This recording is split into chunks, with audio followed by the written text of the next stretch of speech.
another video.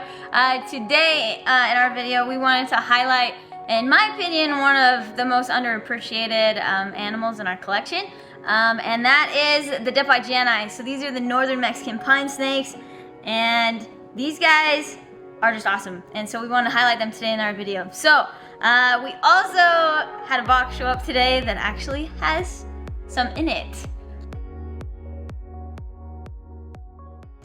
Alright guys, so this, what I'm holding right here, this is my adult female Jani, and as you can see, like, these guys are typically very easy to handle, pretty mellow, and they get big. Like, this girl is actually huge. She's pretty thick. I don't know if you guys can really tell, but like, I mean, she's pretty thick, okay? And super pretty, and that is one big reason why I think they're so underrated, is because these guys, they go through a big change from babies to adults. And so I refer to them as kind of the ugly ducklings, and I mean that in the best way. But anyway, they turn out as babies like very, I don't know, dull. They're not very pretty. But as they age, they develop like so much color. And some of them can get like these gray oranges and, well, I don't know if I'd really say red, but like some reds, yellows. And just, they just turn out so cool. So, really pretty, the color change they go through. And this girl, like, I mean, if you guys want to impress a bull snake, like, yeah, the Jani is definitely a great option. Oh, bull snake. Did I say bull snake? Pituophis. Pine. And so, I mean, come on, like, she's huge. So anyway, I'm pretty sure she's like 6 feet, maybe more. I don't actually measure these guys hardly ever. I could hold her up next to Spencer. He's 6 foot, so I'm only 5 foot. Well, 5'2", okay? Anyway, so, but as you can see, she has more of a bold pattern for sure, which is awesome. My male is kind of the opposite a little bit. He has more of a faded pattern up top, up on his neck and everything, so he's more faded, kind of like this first saddle on her. But she's got this great bold color, and anyways, we're going to go ahead and show you guys some of what we have for this project. I got these ones back in 2017. So she's been producing for like 3 or 4 years. I think 4 years, actually. I think she produced as a 3-year-old maybe, because she grew really well. And anyway, yeah, we just wanted to show you guys some of the other ones that we have that we're working with, and maybe let you guys in on a cool little project that we have going for these. So, let's go check them out. Alright guys, so I held back a couple back in 2020. Oh yes, this was her first clutch, actually. So in 2020 I held back this pair, just because I wanted to. And anyways, the female's in the blue right now, which is kind of unfortunate, but she took on kind of the same look as her mom. You can see it still, but she has very much a bold pattern, just like her mom, just where this top saddle is a little faded. Otherwise, she's actually... she's got great contrast on her coloration. She turned out way more orange than mom too, which is really pretty. These guys might actually produce next year. We'll see. And then this is that male I held back, and I'll pull him out since he's not in the blue. He just shed. He has way more of the faded pattern. Sorry, I'll try and bring him more in the light here. But look at his color. I mean, he turned out so pretty. If I can get him to like face you guys instead of trying to run. You see how orange he turned out? So orange. He's got so much color going for him. But as you can see, he's got a total faded pattern. His saddles are not bold at all. And so it's kind of a neat look. So there's those differences for sure. And I kept these ones back from that clutch. I kept back a bold one and then a faded one, and you can sometimes kind of tell when they're babies, just a little bit. You can get a hint, but as babies it is hard to tell exactly what color they're going to kind of lean towards, but it looks like I picked a good bunch. So anyways, and then held back this other female. What is she, a 22? I don't actually remember. Or is she a 21? Alright, so I held back this other female back in 2022. And you'll see why. So, she's actually been starting to eat like super well lately, which is great. I I need to clean them still this week, okay, so don't judge. Anyways, alright, so this is that female I held back a couple years ago. And as you can see, she's got a bunch of aberrancy going on. Not a bunch, but she has some. And so I held her back because I have hopes of a project that might start with this. And if you guys have seen other Jani around, there are other Jani that also show the same kind of traits.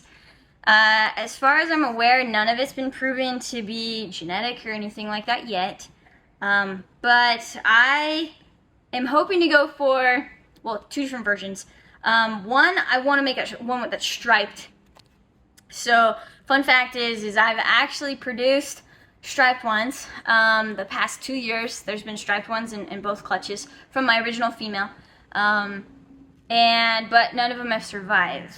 So, I haven't actually been able to keep a striped one alive yet. I don't really know why. I couldn't tell you. I'm not sure what the reason is or anything.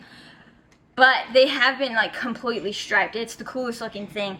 I had one that survived for a couple days this year, and then I walked in one day and anyway, she didn't make it. So, and I've hatched a couple that have like other aberrancies like this and whatnot. And so I think one side of the project could go towards the striped individuals, and one side of the project could go towards more of like a very minimal pattern. So super aberrant all the way down, possibly even going towards a patternless type animal. But there's yet to be any that have been like completely patternless, I would say. There's been a few individuals online, I don't know if you guys have really been keeping up with these, but that are looking kind of cool. So, it's a project that I kind of want to start. And I have this female growing up, and she's looking great. She just started eating rats, so she should really start putting on size quickly. And then we'll be able to use her for this project. But we decided to bring in some animals to help cross this project with, because my thoughts were maybe this striped gene isn't as strong, so maybe I need to like help cross it with a different line that has potential to do the same thing, to maybe actually get some viable striped babies. So that was my idea, that's my plan. Spencer approved of this project, so anyways, we kept back a male from this year who has a little bit of, I guess striping I would call it. Anyway, some of his saddles connect just like a little bit towards the bottom half of his body. And then these new babies that we just brought in will be able to be crossed into our line. So, should we go show them the babies that we just got? Let's show them the one that we held back. Okay, alright. We'll go show you that male first really quick. Oh, and then you can see like what a baby looks like too. Actually, I'll just hold on to her and we'll show you the baby and compare the two. Since she's a 2-year-old, let's go ahead and show you a baby from this year. But I just shed, it looks like, so that's good. Where are you going? Hey. So, this is a baby from this year. This is a little male. So, as you can kind of tell, he has that faded pattern up top on his neck. So, he's definitely going to be more faded, but he has great coloration right now as a baby. And then, if you guys look towards the back half of him, see how he's got like that little bit of striping and aberrancy going on towards his tail? Yeah. Okay, so that's what I'm talking about. So, we're going to go ahead and keep him. He's going to end up being one of my studs, hopefully. And this is the color development that you can see in just 2 years, which is crazy, you guys. That's why I feel like they're so underappreciated, because they actually, I know they don't look like much as babies, but just give them 2 years and look at how pretty that is. Anyway, the Jani are awesome. Well, just the Mexican pines are awesome. So, anyways, pretty cool. So, this is what I have in terms of my line for the project. And then we brought in something else that's a different line for the project. So, it'll be long term, but we're excited to show you guys what we've got going on. So, now let's go check those out. So, anyway, we ended up bringing in a pair, actually, of Jani. Her name's Amanda, and I'm scared to like say her last name wrong. Oh, maybe I shouldn't. Yeah, okay. I did a video a couple weeks ago. We opened a box from Jay. They were Florida pine snakes and stuff. I said his last name wrong and he razzed me for it. So Jay's last name is actually pronounced Jacoby, okay, not Jacoby. So this is my formal public apology to him. And so everybody else now knows that it is Jay Jacoby. All right, okay, great. Anyway, this is Amanda, and oh gosh, I'm scared. Talaba. If I'm wrong, you can correct me. Anyways, so this is from Amanda, and I'm pretty excited. I've actually eyed her Jani for like years to like cross into my line, but I just have never pulled the trigger until this year. I decided to do it because she has a pair that produces aberrancies quite often, and she actually has a couple that are just like awesome that she's growing up. She showed me some of her holdbacks, and I was like, shoot, okay, So anyways, now I'm all into it, and I'm trying to work on this project too, especially since I've been able to produce striped individuals for the past 2 years, just out of my normal adult pair. They just haven't survived, which sucks. But if I grow these up and we're able to cross the streams maybe a little bit, then maybe I'll get lucky and we'll get some to survive. This is the female I went ahead and picked up. Yeah, she looks great. She is really aberrant, which is totally what I was going for. So I'm pretty excited to bring in this girl. I think she's just going to develop and just be just a knockout animal for sure. Yeah, she looked awesome. Yeah, it's more aberrant than mine, so. Wow, awesome. That's sweet. Okay. So that's the female I went ahead and picked up. And then I also picked up a male, and we'll pull him out. Oh yeah, he's got a lot of color, I feel like, already. I think he is gonna be awesome looking. These two are from the same clutch, so I don't know that I'll be breeding these two together once they're big enough or not. I'm planning to just kind of, like I said, cross them into mine. So this little guy does have just like a little bit of a little tail thingy. But in my opinion, it is nothing that is going to be genetic. I guarantee it was just a little incubation thing. So, but look at his color already.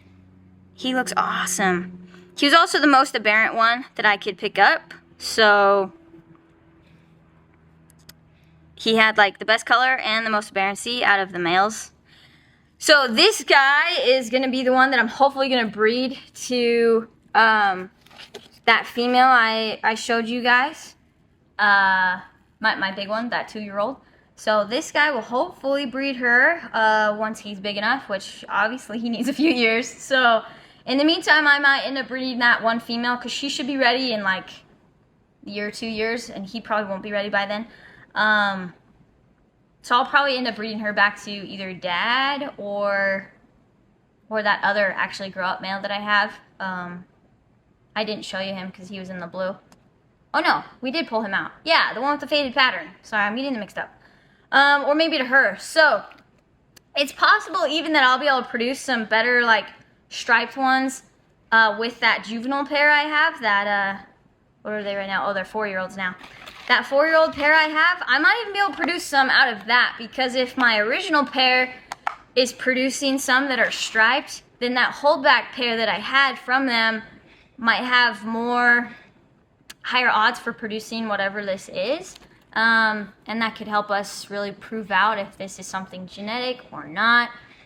Don't know yet, but it's something exciting that I'm going to try to work with. So we'll see what happens. I do know that the stripes can survive. Because actually a friend of ours, Robert Cannon, I don't know if you guys have seen him, but anyway, he's posted in the groups a few times. He has a striped female Jani, and wasn't she like 2 years old? I think she was like 2-year-old. I don't remember. Anyway, I'm pretty sure she's like a couple years old, and she looks exactly like what I did produce before, really close anyway.